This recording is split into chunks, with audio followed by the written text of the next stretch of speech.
pitanje je da li će većina Zrenjanina i većina Srbije da sada leži kući i da gleda reality program i da pije pivo. Možda hoće.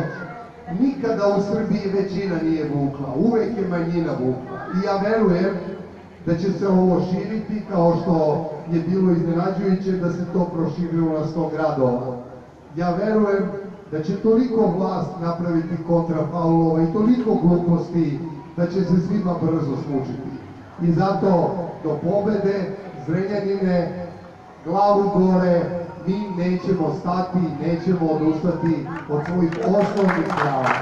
Živeo Zrenjanin, živeo pravo na vodu, na osnovne stvari i živeo protest slobodnih ljudi. Hvala vam. Hvala. Hvala.